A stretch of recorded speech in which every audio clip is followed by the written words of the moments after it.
When you think of a magical hero or villain, chances are you think of somebody who knows what they are doing. Characters like Doctor Strange, Doctor Doom, Doctor Fate. A lot of doctors in the magical sphere because it's a power that takes a lot of skill.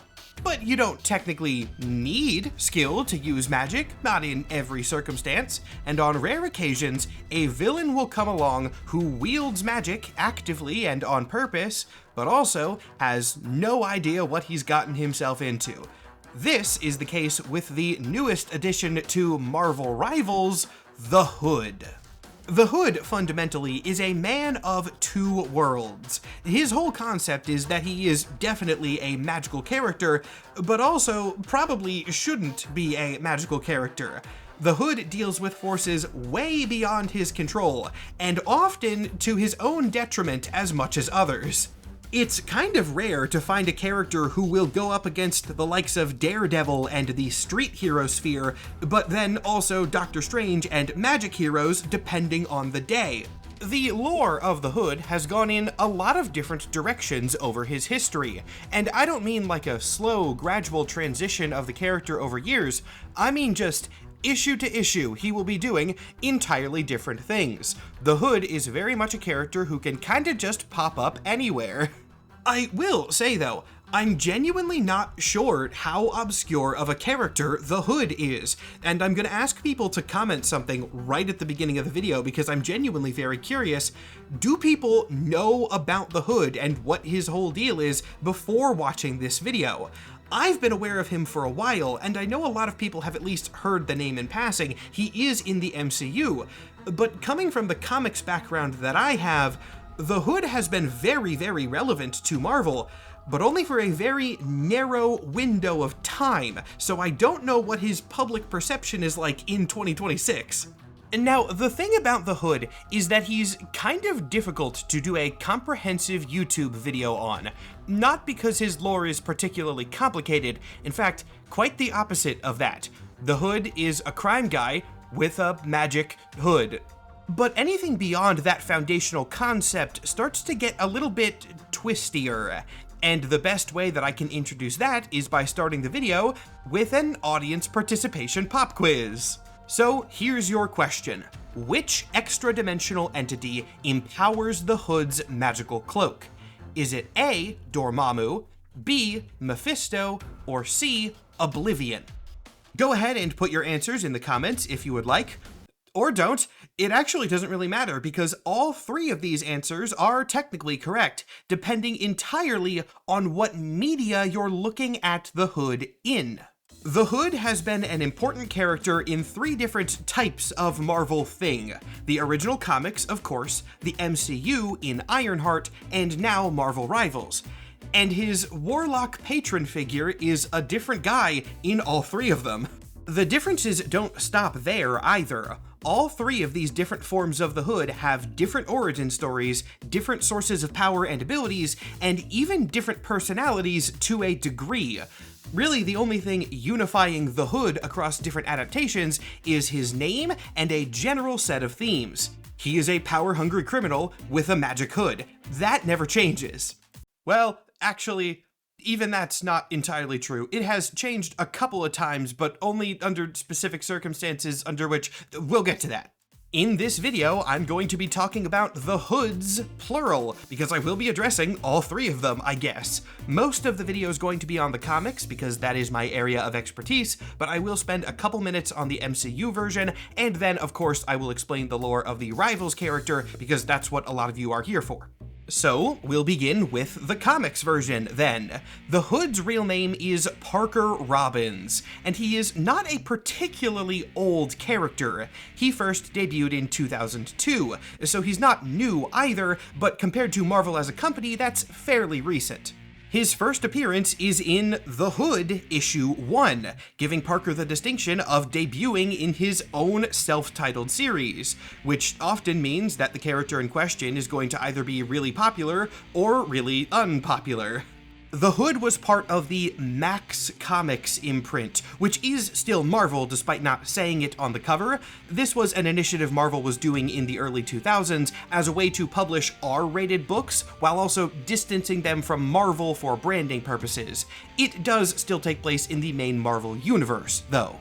The book introduces us to Parker and sets up his personality pretty quickly. He is a criminal, but a small-time criminal, both in terms of what jobs he can actually pull off and how evil he's willing to be. He and his cousin John mostly do minor robberies. Parker and John have a great scene right at the beginning where they are offered a job by a Hydra agent, and immediately upon finding out that the dude is Hydra, they refuse the job and beat the hell out of him. John then starts, taking a leak all over the unconscious Hydra agent's body, and Parker stops him. When John's like, "Hey man, why do you care about this? He's a Nazi," Parker says, "Oh no, I didn't care about him, but he was wearing a $2,000 suit. I was gonna take that." So you can get a sense of his vibe immediately. He might be a bad guy, but he has his limits, and he is not a fascist. That said, don't make the mistake of thinking that he is a heroic criminal with a heart of gold Robin Hood figure. The comic does portray Parker as a very screwed up guy, and does a pretty realistic job of this. In fairness to him, he's not just stealing money for his own gain. Parker has other people to support. His mother has dementia and is in a care facility that Parker pays for, and he also has a pregnant wife named Sarah. But on the other side of this, he's also a jerk. Obviously, he's a thief and involved in a lot of shady stuff, plus he is actively lying to his wife about where he gets all of his money, and cheating on her a little bit in the process. Eventually, Parker and John get a tip-off about some valuables left unguarded in a nearby warehouse. The two sneak over there at night to go and take what they can, and stumble upon the remnants of some sort of magic ritual. Neither of them have any idea what's going on here, but before they can make sense of it, the pair are attacked by a demon. Parker shoots the monster, which amazingly does kill it, at which point he just kinda grabs everything the demon had on him, and they book it. The items Parker snatched included two things, the first being the titular hood, and the second being a pair of boots. Though the boots would kind of get forgotten about as this character would continue onwards. They had powers of their own, but they were later just folded into the cloak, so don't worry about those. The two initially plan on laying low for a while after this incident, but then Parker realizes that the boots allow him to fly by essentially walking on air, and the cloak will turn him invisible for as long as he is holding his breath. These were actually Hood's only abilities in his first comic, so not too much in the grand scheme of New York City super business. But still, for these formerly small-time criminals, flight and temporary invisibility is quite good, and so they begin planning their next heist. They do kind of overshoot what they can reasonably achieve, though. The first plan that the Hood tries to make happen after getting his abilities is stealing a shipment of blood diamonds illegally imported into the US by a crime boss named the Golem. Given that the shipment was coming into New York City, Golem had supercriminals of his own working as security. Quite a few of them, in fact. Constrictor, Jack-o'-lantern, Shocker, and his main assassin, Madame Rapier. This made it a 4 versus 1, well, 2 if you're counting John, but he didn't have any powers, and yet somehow, in a stroke of luck, Parker manages to defeat all of them, though the job still goes wrong after this. Police officers arrived at the scene towards the end of the battle, and Parker accidentally shot one of them. The man did not die, he just went into a coma, but still, Parker's supercrime had just escalated to shooting a cop, which meant he had a target on his back. This ended up coming at a very bad time for Parker, because not only was he now being hunted by the entire NYPD, the FBI had also gotten embarrassed by supercriminals several times in recent years and wanted somebody that they could make an example out of. So he became a most wanted figure immediately, also getting his supervillain name in the process. The FBI wanted to make Hood a villain that they could take down without the intervention of heroes, so they had to make him seem scarier and gave him a code name, hence the Hood. Parker did manage to escape this diamond heist, even making out with some of the diamonds in the process, but John was arrested near the scene. The cops knew he was not the Hood, but he was highly suspected of working with the new supervillain, so he was held in jail. Parker would not stand for this and used his invisibility powers to try and break John out, but John refused, essentially saying that if he just vanished from the prison, then he would have to live the rest of his life as an even more wanted fugitive, which he did not want to do. So Hood had to find a way to clear his name separately. He tries a more reasonable plan first, hoping to pawn away the diamonds and use the money to get a lawyer. But Parker realizes quickly that this will not work because Golem's guys are actively looking for the stolen loot, and if a dude just showed up with handfuls of diamonds to sell, that would not be a coincidence. But then he decides to take advantage of the situation. The NYPD is making him a very well-known figure. The Hood seems a lot scarier to the general public than he actually is. And so, Parker realizes he can just kinda lean into the intimidating supervillain angle and maybe get something out of that. As the Hood, he approaches Golem directly and essentially says, hey, this was all one big misunderstanding. I never would have stolen all this stuff if I knew it was yours, and I won't steal from you again. But we're all criminals here, so what I'm going to do is sell you these diamonds back at a fraction of what they're worth so that we can both profit. The Golem accepts the deal, but with full intent to double-cross and kill Hood, taking the money and the stolen stuff back in one fell swoop. But Parker was also expecting something like this, and so he set up the drop situation so that he could outclass Golem's agents and then force one of them to wear a replica of his hood as he called the cops. The cops got to the scene and then immediately killed the fake Hood on site, leaving the real one to get away. Going lethal immediately turned out to be a very stupid move by the FBI that ruined their operation entirely, because they had killed the Hood, sure, but the person under the cloak was Madame Rapier, a woman, and they had very publicly announced that they were looking for a man under the Hood. So they obviously got the wrong guy. To save face, a couple cops end up striking a deal with the still imprisoned John. He will go free if he testifies that the Hood was a woman the entire time. He accepts this deal because why wouldn't he? And abracadabra, both Parker and John have tricked everyone and gotten away scot-free. This is where the comic ends. It was fairly short at only 6 issues, but it does set up a couple cliffhangers for the storyline of the Hood going forward. First off, it is confirmed that the Hood draws power from a demon directly, and that demon is still alive and influencing Parker in one way or another, though how is not yet defined. Secondly, the cop that Parker had shot did eventually succumb to his injuries and die in the hospital. This caused a couple problems. First off, it made Parker feel horrible because at this point he didn't want to be a killer. Yes, he was a villain, but the cop getting shot was an accident, and even the thing with Madame Rapier wasn't intended. He just wanted her to get caught and take the fall, not get murdered. Plus, the cop's widow was understandably very, very angry about this.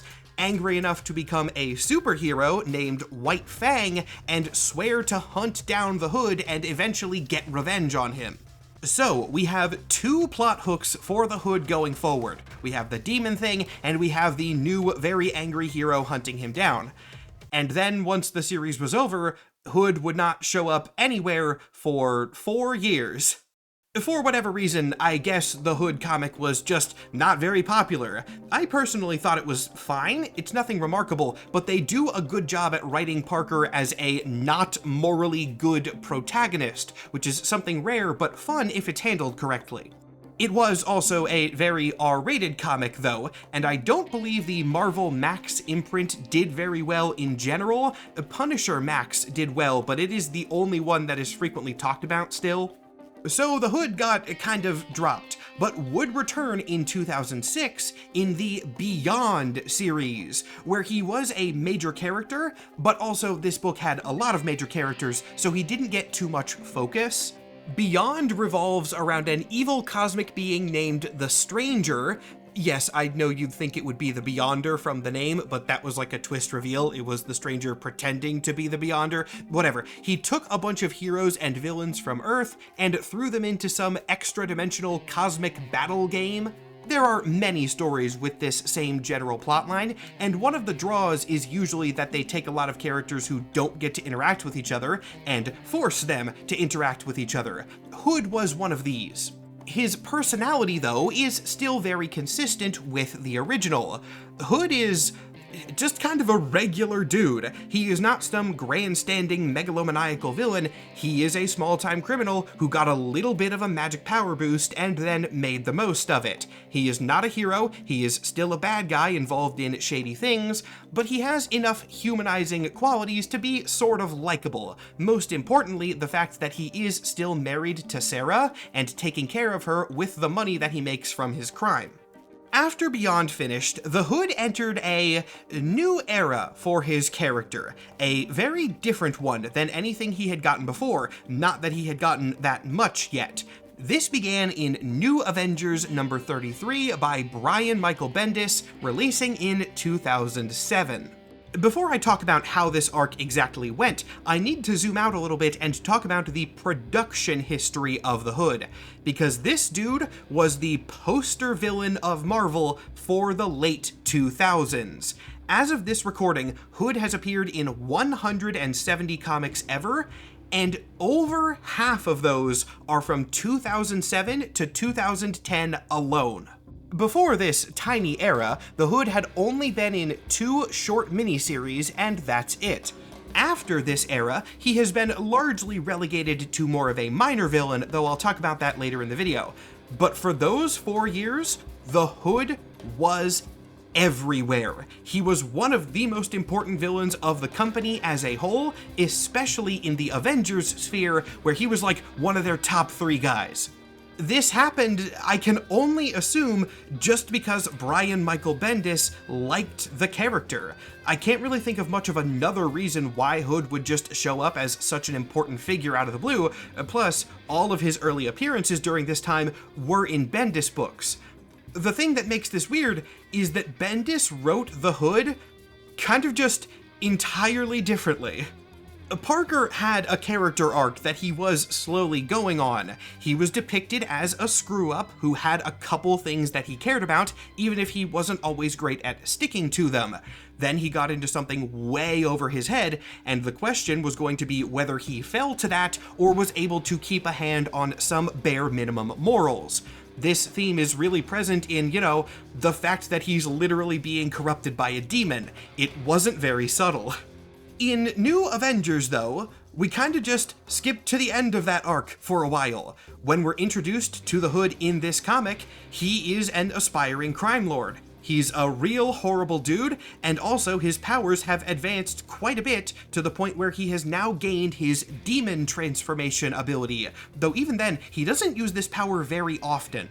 Out of nowhere, Hood has gone from being a kind of regular criminal to a truly heinous man. He does some bad things in this book. There's a recurring plot point where he has particular beef with the superhero Tigra, and there are pages of their interactions that I genuinely don't think I could show you on YouTube, because it is just kind of Hood violently abusing her.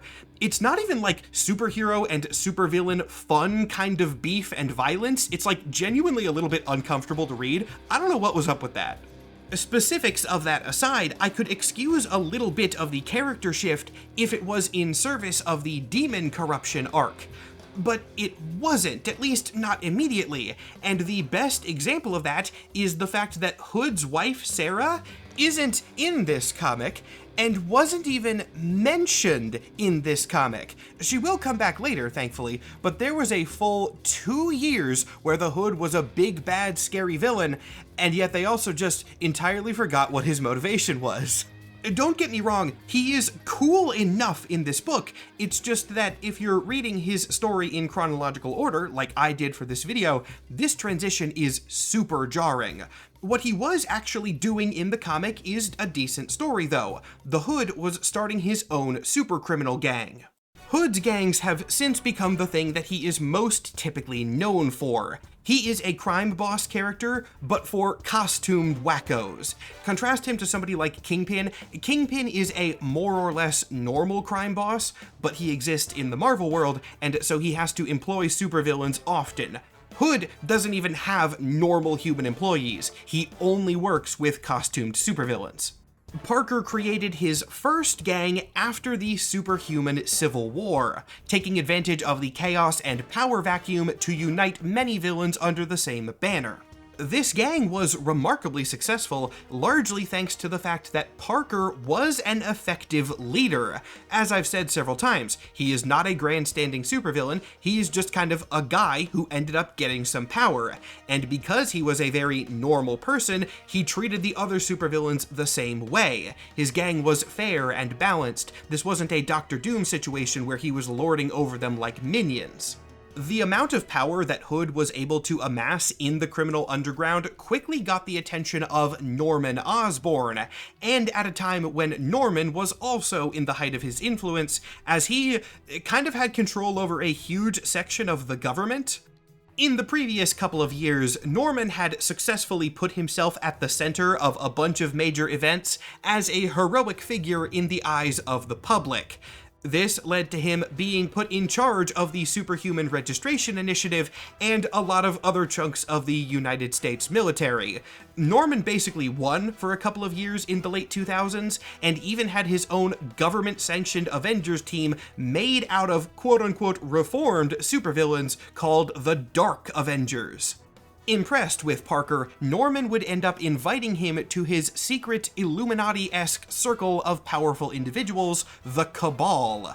The Cabal also included people like Loki and Dr. Doom, so the Hood was on the lower end of the scale, but still, he had proven himself to be very capable when it came to dealing with unstable individuals, and so in the vision of somebody like Norman Osborn, that was legitimate enough to include.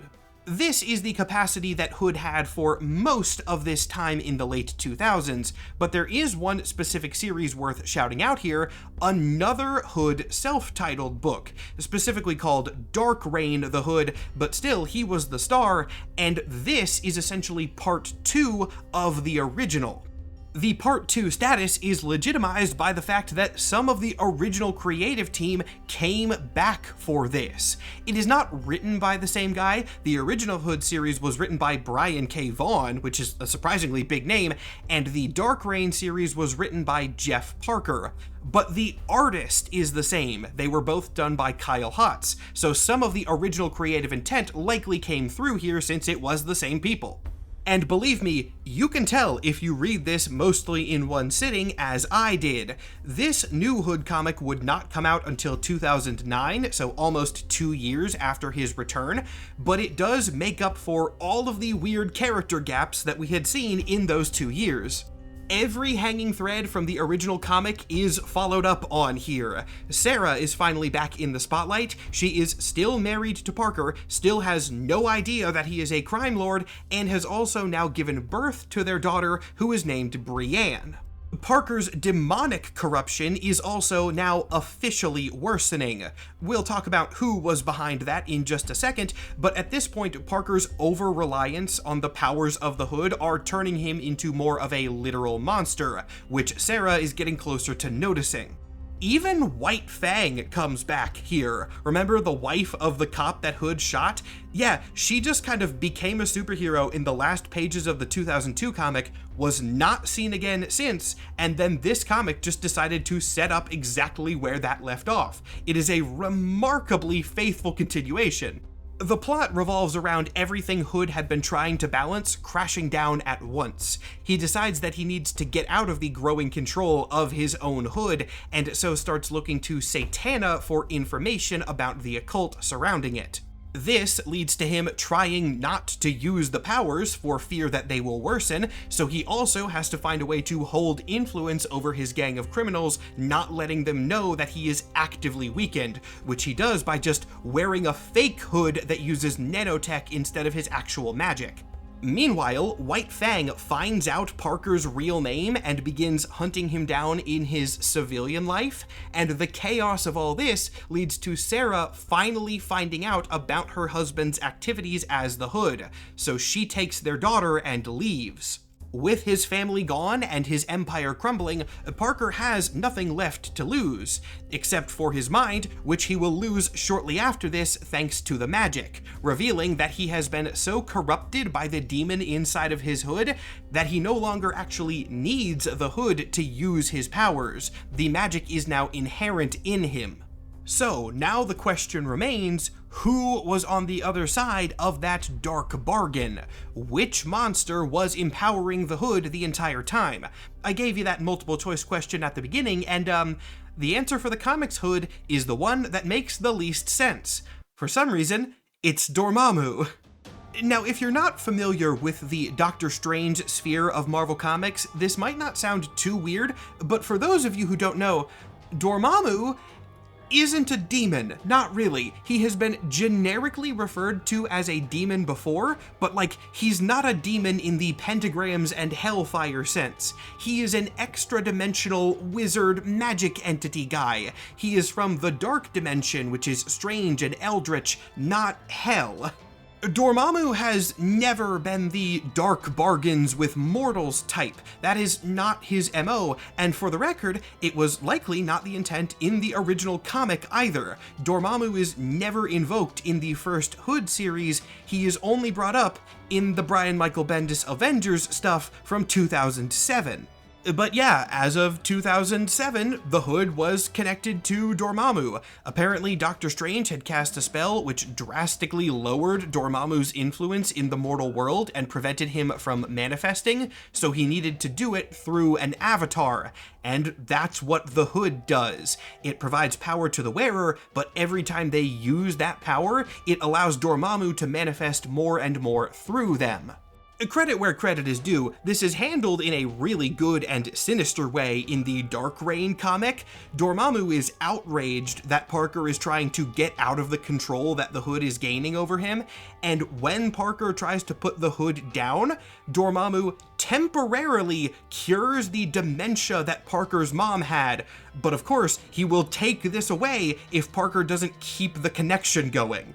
With everything that he was going through, the Hood's mental break does make a lot of sense, and the arc culminates with Dormammu being successful and manifesting fully. Originally, he just takes over Parker's body and tries to murder Doctor Strange, but when he fails to do this, Dormammu just turns Parker into a sort of raging Dormammu avatar monster, at which point he is defeated by the Avengers, and very importantly, the Hood is destroyed by Dr. Voodoo. At this point, Parker is entirely powerless. The magic that Voodoo used to destroy the Hood also severed the connection to Dormammu, which purged the dark magic from Parker's body. He is a regular man again, but he will only be a regular man for a couple of issues. After the loss of the Hood, the item, it's getting really hard to do this video because his object of power and his name are just one and the same. Maybe I should start saying the cloak. After the loss of the cloak, the Hood began looking to other sources of power so that he could restore his empire, and the first one was provided by Loki. Loki was familiar with Parker because of their time in Norman Osborn's Cabal, and ended up lending the criminal the Norn Stones, which are basically Asgardian artifacts that can grant wishes. But Parker only used these for a little bit before Loki needed to take them back to save Asgard from a whole other thing, at which point he was rendered powerless a second time. He is arrested after this. Parker is not much of a threat without any source of magical ability, and then he goes on a short but very wild arc because his third source of power is the Infinity Stones? While in prison, Parker befriends an old Inhuman who just, by pure coincidence, I guess, knew the location of one of the Infinity Stones as it was being hidden by the Inhuman King, Black Bolt. So Parker goes to the location of that gem, steals it, and then uses that one to find most of the others. He never completes the entire gauntlet, but he gets really close and is then taken down by the Illuminati. This arc was in 2011, and I would say it is what marks the end of the Hood's reign as a very commonly seen character. After this, he started appearing a lot less, and his appearances became less consistent across them. The Illuminati sent him back to jail after he almost got all the Infinity Stones, a more secure jail this time, but then he just kind of escapes and also has his magical hood again, even though that was explicitly destroyed. I don't believe how he got it back is ever explained. He tried to form his own Illuminati group, but he was not particularly successful with it, and at the end of that series, the cloak is destroyed again. Then he got the Norn Stones again, but then he lost those. Then he made a pact with a different demon and got his hood back, but then he lost it. I really don't know what was up with Hood's powers after his heyday in the late 2010s. They just kind of show up and then leave and then change all the time, sometimes explained, sometimes not. I could go over a couple plots that he had during the 2010s, but there's not much of a point to it because he was just a villain of the week now. He would appear for a single arc or even a single issue, and one plot had little connection to the next ones. His downfall was so noticeable that they actively joke about it in a different series. He laments that he used to be a much better villain and he's not really sure what happened. This is not the end of Parker's story in the comics though, because he got one more miniseries definitely worth talking about, and not in the way that I expected. This is in Ghost Rider Final Vengeance, where the Ghost Rider of the title is not Johnny Blaze or Danny Ketch or Robbie Reyes, it's Parker. Parker becomes Ghost Rider for a bit.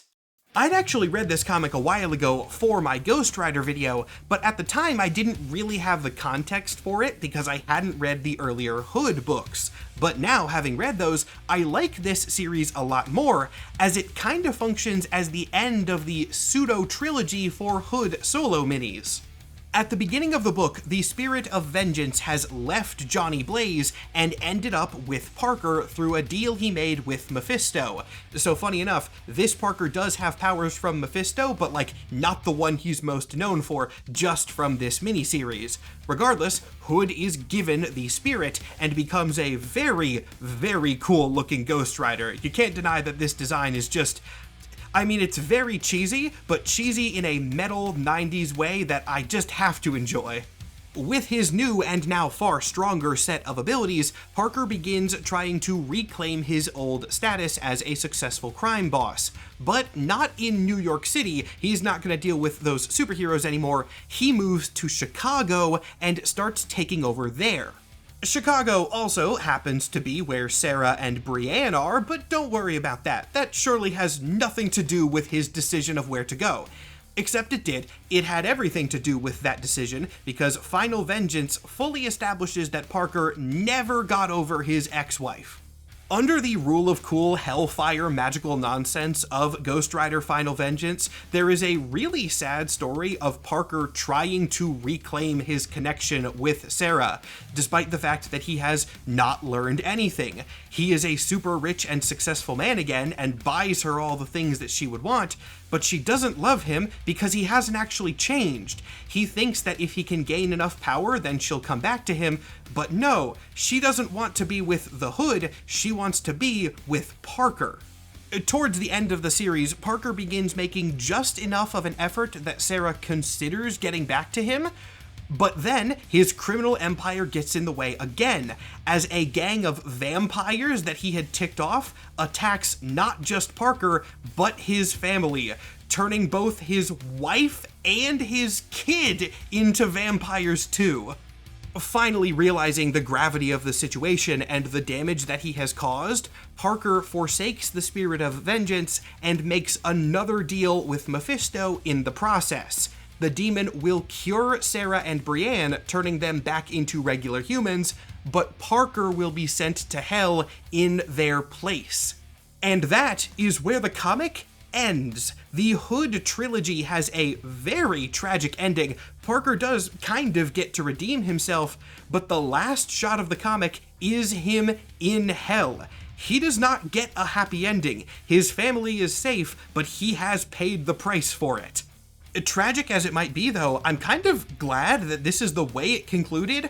I do love this as an ending to the arc. It is the natural progression of the story. He played around with demonic forces well above his head. He knew that he was doing that, and this is where it got him, but at least he got to save the others that he hurt in the process. I like it as an ending so much, I would actually be happy if Hood never appeared again after Final Vengeance. But of course he does. A bit later, he is just kind of shown on Earth again as a main villain and cult leader in the Werewolf by Night Red Band series. They do address that he was in hell, but they address it by just having him say that he escaped from hell. They never really explain why, and then he's just kind of a villain again, so he's been reverted back to the status quo that he had for the many years preceding this. I don't hate Werewolf by Night Red Band, it's a wild comic, it is just kind of rule of cool, but man, they really did just have to backtrack on Hood, huh? This, kinda just seems to be where he's at in current canon. He has since appeared in one issue of a Spider-Man comic where we see him just leading a gang of super criminals again, so his character development has been undone. I get that that is the nature of big comic universes, and this happens to a lot of people, but boy, it kinda does suck to see. Now, we move on to the other Hoods, because I did promise at the beginning of this video that there were 3 of them I was going to cover, and I've just spent half an hour on only one of them. But fortunately, that was the version that I had the most to say on by a long shot. The next one, the MCU version, is the one I want to talk about the least. Though to be very clear, I'm going to go on a little bit of a side rant here. The reason I'm not talking much about him is not because Ironheart wasn't good. Ironheart was actually a really good show, and it just got screwed over by the marketing. I won't spend a lot of time on this, but I do want to clarify something because it will tick me off to this day. There's a line in the trailer, which many of you have probably heard, where Riri says, "Do you think Tony Stark would be Tony Stark if he wasn't a billionaire?" Many people latched on to this line and got very angry about it. That line is in the first half of the first episode, and the entire rest of the show revolves around Riri dealing with the consequences of her arrogance, not just for herself, but for the people around her. Like, that is what all of Ironheart is about. Riri Williams is cocky and overconfident all the time and jumps into things without considering what those things will mean down the line. This gets her in so much trouble. It is not like a B-plot or implication, it is the main focus of the show. And sure, I will not defend them putting that line in the trailer. I think that was a crazy marketing choice. I would not have done it. It did give a weird impression. But if you wrote Ironheart off because it felt like them making her a sort of industry plant character replacing Tony, no. All of that turns out very bad for her. The show is quite good. I legitimately enjoyed it. Give it a shot if you haven't. Anyway, the Hood is the main villain of that show, and I'm going to spoil a little bit of it, but most of the twists regarding the Hood were already spoiled by the internet a very long time ago. So in that show, the Hood is still Parker Robbins. He has the same name, but his origin story is a completely separate thing. This Hood is the son of an obscenely wealthy business executive, and his dad is a jerk, kicking Parker out of his house at a fairly young age just for not living up to the family expectations.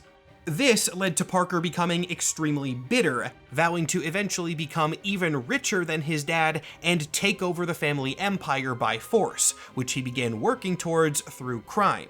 Over the process of him trying to achieve that goal, he is approached by Mephisto, and a deal with Mephisto is how he gets the Hood, both the cloak and the name. Going back to what I said at the beginning, despite this guy having a very different story, the themes are still there. He is a small-time criminal with very, very big dreams who eventually gets demonic power that throws him in way over his head. The big difference is that MCU Hood chooses the power a little bit more actively. Sure, he did not really know what the terms of the deal with Mephisto were, but he knew that he was making a deal with some sinister magic guy, whereas Comics Hood just kind of found the cloak and took it. From there, the same sort of demonic corruption plot plays out, though I will say, it makes a lot more sense if the Hood comes from Mephisto. I still don't get why Comics Hood had power from Dormammu. That's just... It should have been Mephisto the whole time. That would have always made more sense, but whatever. Though, the entity that empowers the Marvel Rivals version of the Hood is the wildest of the three by far. Hood in Rivals is empowered by Oblivion, which is crazy. Oblivion is a name you might recognize if you've read weird cosmic magic books or watched my Marvel cosmology video, but if you haven't done any of those, Oblivion is one of the strongest cosmic entities in the Marvel universe. He is the embodiment of nothingness. More of you have probably heard of the Living Tribunal. Oblivion is that thing's brother, his equal and opposite. He existed before the multiverse, he will in one form or another exist afterwards. Oblivion is the eternal cosmic void that exists wherever there isn't anything. He is not a demon, very importantly, he is several stages of power above that, and the Hood being empowered by Oblivion in Rivals makes me wonder what arc they are going on, because that is not something that has any precedent in the comics. They had to very actively choose to connect Hood to Oblivion, and I have to imagine that it is the beginning of something larger, which I am very excited for, because I love all that weird cosmic stuff. Of course, I can't say for sure where that is going. This video is being recorded before the Hood has even technically released in-game, so I can get it out on launch day. But I can tell you about the Hood's origin in Rivals because he has a whole origin comic. In the Rivals canon, Parker's dad was an employee of the Kingpin. It was a risky job, of course, but it paid well enough that he was able to take care of his family, and when Parker was old enough, he joined that operation as well. Not as an active criminal, but as a warehouse worker. Though, being a warehouse worker for the Kingpin, you are still going to be moving some illegal goods. Realizing how valuable some of the things he was working around were, Parker decided to be stupid and stole something from one of the warehouses. This turned out to be incredibly valuable, and Kingpin's men came looking for it. But they didn't catch Parker, they took his dad instead, as he didn't want his son getting killed by Kingpin, so he took the fall. Outraged at Fisk, Parker vowed to take revenge, and along with a small group of other people who didn't like the Kingpin, began running a series of raids on various operations. He wasn't a superhero, this wasn't good guy stuff, this was very much Parker starting a rival criminal empire so that he could take down the guy who got rid of his father. This origin is kind of like taking the good from the comics and the good from the MCU version and putting them together into one guy. I like what they've done here. Parker's mission was not successful though, nowhere near it. He was not able to damage Kingpin's reputation or operations even a little tiny bit. He went so far as to get inside Kingpin's limo with a gun, and even then he couldn't finish the job. Fisk, at this point in the Rivals canon, was also mayor of New York City, so he had more than enough influence to do away with Parker, and he had him arrested easily. This was roughly during the events of Marvel Rivals Season 7, in which Kingpin was arresting a lot of people, including every superhuman he could get his hands on, good or bad. One of the people he had captured was Captain America, and the Hood meets Steve in prison. Meets him by slamming a metal tray into his face. Yeah, young Parker was a fan of Captain America, but by the time he grew up, he became disillusioned with Cap's ideals. So, this is how he decided to say hello.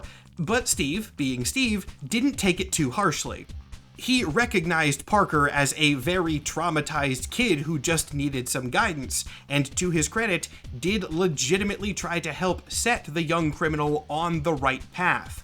But this did not work. There's a lot of good scenes of Cap and Parker interacting, but Cap's righteous nature was not actually able to assist anything here. Parker's desire for revenge had been twisted into that classic desire for power that defines Hood in all of his iterations. And when a bunch of heroes eventually broke into the prison to get Cap and the other heroes out, Parker also escaped during the chaos.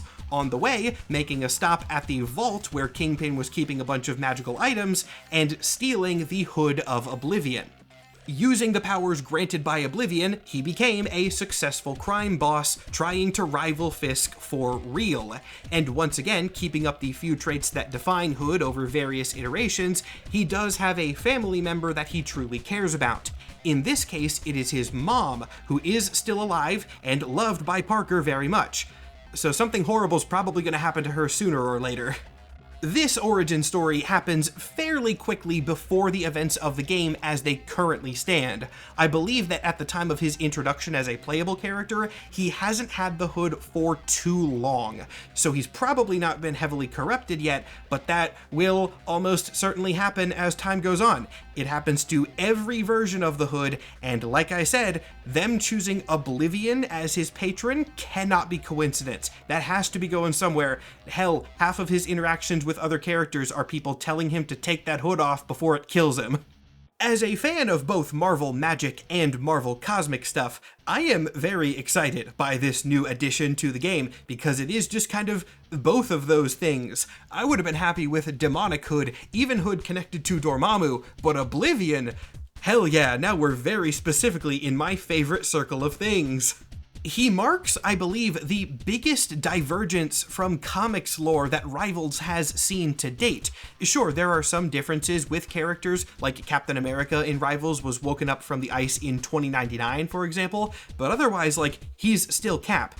This version of Parker is a different version of Parker, and not one that we'd ever seen before, which is intriguing.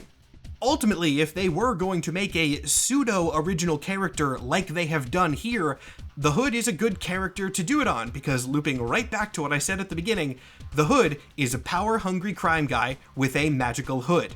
As long as you have checked those boxes, any version of Hood kinda fits the bill. Thank you all so much for watching. As always, I do hope you enjoyed. It's been a while since there was a Rivals character that I was really excited to do a launch day video on, so I'm glad that Hood released. This was fun. As for Season 10, I'm not going to say who the characters are heavily rumored to be for anyone who is trying to avoid spoilers, but I will say that I personally have looked at the very likely leaks, and there is one character that I probably won't do a launch day video on, but another one that I definitely for sure 100% will. We don't know what order they will release in, or even if the leaks are 100% correct, but if you know the leaks, you probably know which character I'm talking about, and I hope you're excited. I know I am. Announcements and channel updates and such are pretty normal today, but I will add in one special one this time around. For anyone who did not see, I just came off of a special event week where I released 7 videos on 7 consecutive days on the lore of Destiny, the video game series. I did this because the game was just recently announced to be cancelled with no future content updates, and since I played that game for 12 years of my life, I wanted to do a little tribute on it. It is designed for people who had not played the games before, so if you're curious what that world was about, go and watch that series. I put a lot of work into it. Destiny is not becoming a regular thing for the channel. That was just a personal project, more for the sake of my own nostalgia than anything else. But still, I think it was a fun time, and I do have more Marvel videos planned for the rest of this month, so stay tuned for those. If you want to see those videos a day early, then you can go and check out my Patreon. If you go over there, you can find early and ad-free access to all of my videos, as well as a Patreon exclusive video every month. My username there is the exact same as it is here. There's also a link in the description of this video and on my channel page, so it's very easy to find. And extra double thank you to everyone who already supports me over there. It really does help me keep making these videos for you guys. Also shout out to Ruben as usual, though this one is a special shout out because there were new poses today. I got a new batch of 3 of them, so if you hunt through the video, you should be able to find all 3. Thanks, Ruben. I always appreciate new work from you. Everyone else, go check out the rest of his work if you have a chance. And now, at the end of the video, I'm going to leave you with a fun bonus fact about the Hood in the comics, shoved in at the end here because it matters so little in practice that I think it's kind of hilarious. The technical name of the Hood's hood is the Hood of the Nisanti. Who or what is the Nisanti? We don't know. The name Nisanti technically came from the original Hood 2002 series, but it was never actually named. We only know what the Hood was called because the writer, Brian K. Vaughan, mentioned it in an interview or some other type of personal correspondence. We have no idea what it is. It is only mentioned in the names of a couple other vague spells and magical items. Weirdly, it has been mentioned in the MCU once, but we've never actually seen Nisanti outside of the Hood. And the Hood's Hood is Dormammu, so Nisanti might just be like an alias of Dormammu or one of his minions or something. We have absolutely no idea. But if you were curious what the name of the Hood is, it's the Hood of the Nisanti, and that is all the information I have to tell you on the subject. But there we go, it's in the video, and now you know. Thanks for watching.